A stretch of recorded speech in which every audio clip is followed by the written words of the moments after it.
इस नई कहानी में आप सबका स्वागत है। आश्रम के सभी बच्चे जब दूसरे कामों में लगे होते थे तो एक बच्चा एक कोने में बैठा चुपचाप अपने आप में खोया रहता था। वो अक्सर किसी से ज़्यादा बात नहीं करता था। आश्रम की सभी जिम्मेदारियां पूरी करने के बाद जहाँ सभी बच्चे एक दिन की घटनाओं की चर्चा करने लगते हैं, वहीं पर वो शांत रहने वाला बच्चा एक बरगद के पेड़ के नीचे बैठकर ध्यान करने लगता। सभी बच्चों को आश्चर्य होता था क्योंकि उसका कोई दोस्त नहीं था। वो अक्सर आश्रम में अकेला ही घूमता रहता था। ये देखकर उसके गुरुजी को बड़ी प्रसन्नता होती थी। उसे लगता था कि कोई तो है आश्रम में जो मौन यानी कि चुप रहने की ताकत को समझता है, उसके महत्व को समझता है। आश्रम के बारे में जब भी कोई ज़रूरी निर्णय लेना होता उसकी राय ज़रूर लिया करते थे, लेकिन यही बात गुरुजी के एक दूसरे शिष्य को बड़ी खटकती थी क्योंकि वो गुरुजी का प्रिय शिष्य बनना चाहता था। इसलिए वो गुरुजी के सामने दूसरे बच्चों के कामों में कुछ न कुछ कमियां निकलता रहता था, जिससे गुरुजी उसे महान समझने लग जाए। अक्सर वो अपनी जिम्मेदारियां पूरी तरह से निभाने का दिखावा भी करता, चाहे उससे कोई सलाह ना भी मांगे, लेकिन फिर भी वो उन्हें अपनी सलाह देता रहता था। वो बहुत ही बातूनी शिष्य था और आश्रम के दूसरे सभी बच्चों में बहुत प्रसिद्ध भी था क्योंकि वो सबसे हंसी मजाक करता रहता था, उनसे दिन भर बातें करता रहता था। इसलिए उसकी सबसे दोस्ती हो गई थी। लेकिन जब आश्रम के गुरु उसकी राय ना लेकर दूसरे बच्चे की राय लेते थे तो ये बात उसे बड़ी खटकती थी। उसे ये लगता था कि वो उस दूसरे बच्चे से ज़्यादा बुद्धिमान है, लेकिन गुरुजी फिर भी उसकी तरफदारी करते हैं। ऐसा नहीं था कि गुरुजी को बातूनी शिष्य के स्वभाव के बारे में पता नहीं था, लेकिन गुरुजी उसे अपने तरीके से सीख देना चाहते थे ताकि उसकी ज़्यादा बोलने की आदत, दिखावा करने की आदत, दूसरों में कमियां निकालने की आदत हमेशा हमेशा के लिए खत्म हो जाए और वो मौन रहकर ध्यान की गहराइयों में छुपाए। असल में हर सच्चे गुरु की यही इच्छा होती है। वो किसी तरीके से उस बातूनी शिष्य को एहसास कराना चाहते थे कि चुप रहने से ही उसे असीम सत्य को जाना जा सकता है। उस विराट का एहसास चुप होकर ही किया जा सकता है। एक दिन गुरुजी को एक तरीका सूझा। उन्होंने आश्रम के सभी बच्चों को अपने पास बुलाया और कहा कि मैं तुम सभी को दो दो हिस्सों में बांटकर अलग अलग गांवों में भिक्षा मांगने के लिए भेज रहा हूँ, और जो भी दो बच्चे सबसे ज़्यादा भिक्षा मांग कर लाएंगे उन दोनों को आश्रम की सभी जिम्मेदारियां निभाने का मौका दिया जाएगा। अपनी बात जारी रखते हुए गुरुजी ने बताया कि भिक्षा मांगने से हमारा अहंकार खत्म होता है, इसीलिए हर शिष्य पूरे मन से भिक्षा मांगे। कोई भी इस काम को औपचारिकता में ना ले, वरना तो वो अपने जीवन का बहुत बड़ा ज्ञान खो देंगे। आश्रम के गुरुजी ने जानबूझकर बातूनी शिष्य और चुप रहने वाले शिष्य की जोड़ी बना दी। बातूनी शिष्य के मन में सिर्फ एक ही बात चल रही थी कि इस बार उसे मौका मिला है और इस बार वो गुरुजी को दिखा देगा कि वो चुप रहने वाले शिष्य से कितना ज़्यादा प्रतिभावान है। दोनों शिष्यों ने आपस में अपनी सहमति से निर्णय लिया कि दोनों गांव में अलग अलग जगह से भिक्षा मांगना शुरू करेंगे ताकि भिक्षा मांगने का काम जल्दी खत्म किया जा सके। चुप रहने वाला शिष्य हर द्वार पर जाकर अपने हाथ जोड़कर अपना भिक्षा का पात्र उनके सामने कर देता। उसके चेहरे पर एक सादगी और उसकी आंखों में एक एकांत होता था, जिससे भिक्षा देने वाले उसे भिक्षा देकर अपने आप को अनुग्रहित समझते थे। वहीं पर दूसरा बातूनी शिष्य हर द्वार पर जाकर उनको कुछ न कुछ ज्ञान देने लगता था, जिससे ज़्यादातर लोग उसे बिना भिक्षा दिए ही लौटा देते थे। पूरे गांव में भिक्षा मांगकर जब दोनों गांव के बीच में मिले तो बातूनी शिष्य ने देखा कि चुप रहने वाले शिष्य के पास उससे दोगुनी भिक्षा थी। यह देखकर उसे मन ही मन बहुत ठेस पहुंचा। लेकिन जब वो दोनों भिक्षा का सामान लेकर आश्रम की तरफ जा रहे थे तब बहादुर शिष्य को एक चालाकी सूझी। उसने चुप रहने वाले शिष्य से कहा कि हमें अपनी भिक्षा एक ही थैले में डाल देनी चाहिए। गुरुजी ने हम दोनों को एक साथ भिक्षा लाने के लिए कहा था। चुप रहने वाले शिष्य ने बिना कुछ बोले अपनी सारी भिक्षा उसके थैले में डाल दी। बहादुर शिष्य मन ही मन बहुत खुश हो रहा था कि अब गुरुजी को ये पता नहीं चलेगा कि ज़्यादा भिक्षा हम में से किसने मांगी है। उसे लग रहा था कि गुरुजी मुझसे इससे कम प्रतिभावान समझेंगे, इसलिए उसने ये तरकीब लगाई। सभी शिष्यों के आने के बाद संध्या के समय जब सभी की भिक्षा तो दी गई, तो इन दोनों शिष्यों की भिक्षा सबसे ज़्यादा निकली। गुरुजी ने इन दोनों का अभिवादन करते हुए आश्रम के सभी बच्चों के सामने उनकी पीठ थपथपाते हुए उन्हें मुबारक दी और कहा कि मैं आश्रम का कार्यभार तुम दोनों को नहीं सौंप सकता। इससे आपस में मतभेद होने का खतरा रहता है, इसलिए तुम दोनों में से जो ज़्यादा भिक्षा लेकर आया है, आश्रम की जिम्मेदारी उसी ही सौंपी जाएगी। जब उन्होंने उनसे पूछा कि तुम में से ज़्यादा भिक्षा कौन मांग कर लाया था, तो बहादुर शिष्य ने कहा कि गुरुजी, मैं इससे दोगुनी भिक्षा मांग कर लाया था, लेकिन मुझसे गलती हो गई कि मैंने वो दोनों भिक्षा एक ही थैली में डाल दी।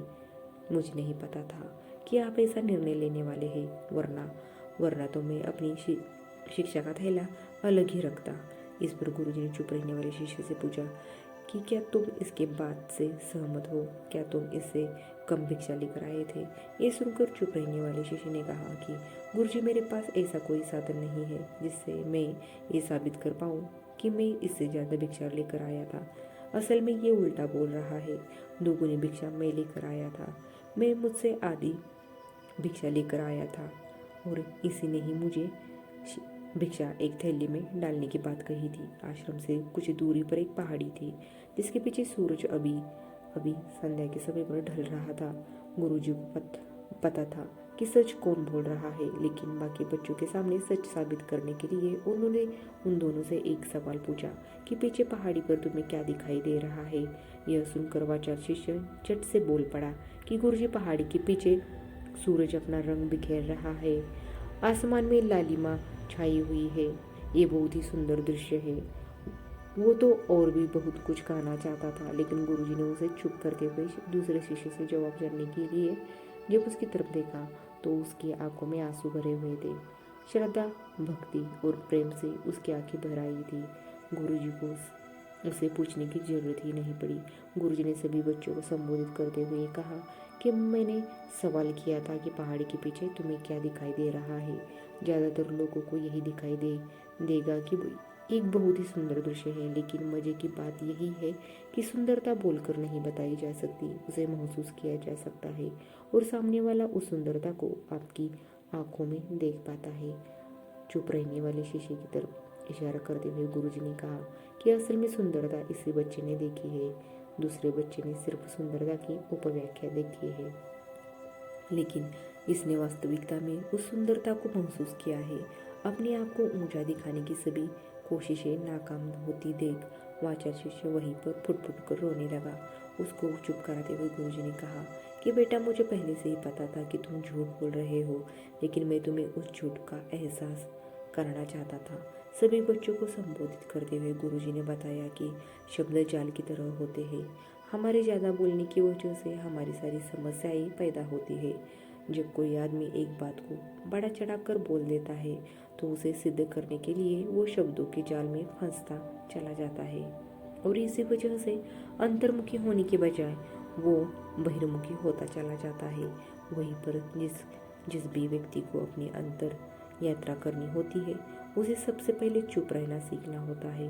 ज़रूरत से ज़्यादा बोलना या फिर हर वक्त बोलते ही रहना, ये सब हमारी अंतर यात्रा में बाधा बन जाती है। जब आप चुप रहने का अभ्यास करते हैं तो आप अपने साथ वक्त बिताने लगते हैं, जिससे कि आप अपने एकांत को जान पाते हैं। और एक बार अगर मन में एकांत स्थापित हो जाए तो आपकी आंखों में, आपके चेहरे पर वो सादगी, वो एकांत, वो स्पष्टता की झलक सब कुछ सामने नजर आने लगता है। कुछ साबित करने को नहीं रह जाता, कुछ बताने को नहीं रह जाता, सब कुछ आंखों में देखा जा सकता है। चुप रहने वाले शिष्य की तरफ इशारा करते हुए गुरुजी ने कहा कि अभी जो दृश्य है इस बच्चे ने देखा, वो ज़्यादा बोलने वाला आदमी कभी नहीं देख पाएगा। वो अपनी बुद्धि से तर्क वितर्क करता रहेगा कि उसे क्या क्या दिखाई दे रहा है, लेकिन उसमें से वो महसूस कुछ भी नहीं कर पाएगा। उसे दिखाई दे जाएंगे पहाड़, सूरज या फिर उसकी लालिमा, लेकिन उस सुंदरता को, उस विराट को, उस अद्वैत को वो कभी नहीं देख पाएगा। अगर चुप रहने की कला सीखनी है तो तुम्हें सबसे पहले एक बात ध्यान रखनी होगी कि तुम्हें किसी को भी प्रभावित करने की कोशिश नहीं करनी है। ज़्यादातर लोग इसी वजह से ज़्यादा बोलते हैं क्योंकि वो दूसरों को प्रभावित करना चाहते हैं, अपने आप को साबित करना चाहते हैं, और वो साबित करने के चक्कर में वो शब्दों के जाल में फंसते चले जाते हैं और धीरे धीरे वही उनकी आदत बन जाती है। अगर कोई व्यक्ति दूसरों को प्रभावित करना चाहता है तो वो कितने लोगों को प्रभावित कर पाएगा, उसकी ये भूख बढ़ती जाएगी और वही संसार में सभी को कभी कभी प्रभावित नहीं कर पाएगा। इसीलिए यह समझने की बात होती है कि बहिर्मुख होने की बजाय हम अंतर्मुखी होकर अपने आप को समझ सकते हैं। अपनी बातों को खत्म करते हुए गुरुजी ने अपना आखिरी संदेश दिया। उन्होंने बताया कि अगर कोई व्यक्ति ज़्यादा समय तक चुप नहीं रह सकता तो उसे थोड़े समय से अभ्यास करना चाहिए। निश्चित संकल्प लेकर किसी व्रत की भांति दिन में कुछ समय या फिर हफ्ते में कुछ समय या फिर एक दिन चुप रहने का अभ्यास जरूर किया जाना चाहिए। इससे हमारी चुप रहने की ताकत धीरे धीरे खुद ब खुद पनपने लगती है, क्योंकि एक बार जब हम चुप रहने लगते हैं तो हमें चुप रहने का आनंद पता चल जाता है। उसके बाद हमें प्रयास नहीं करना पड़ता, बल्कि हमारा मन आनंद की तरफ अपने आप बढ़ता चला जाता है। चुप रहने की कला सीखने के बाद आपकी बुद्धिमानी और आपकी स्पष्टता दोनों में बहुत ज़्यादा फायदा होगा। वास्तविकता में जिस दर्शन कहते हैं वो मौन रहकर ही किया जा सकता है। इसके बाद सभी बच्चों से कुछ समय चुप रहने का संकल्प लेकर गुरुजी ने अपनी बात खत्म कर दी और सभी बच्चे रात्रि का भोजन करने के लिए एक साथ भोजन कक्ष में पहुंच गए। तो दोस्तों, उम्मीद करती हूँ कि ये कहानी आपको अच्छी लगी हो, और अच्छी लगी हो तो अपने दोस्तों और परिवारों के साथ अवश्य शेयर करें। कहानी सुनने के लिए आप सबका धन्यवाद। आप सबका मंगल हो।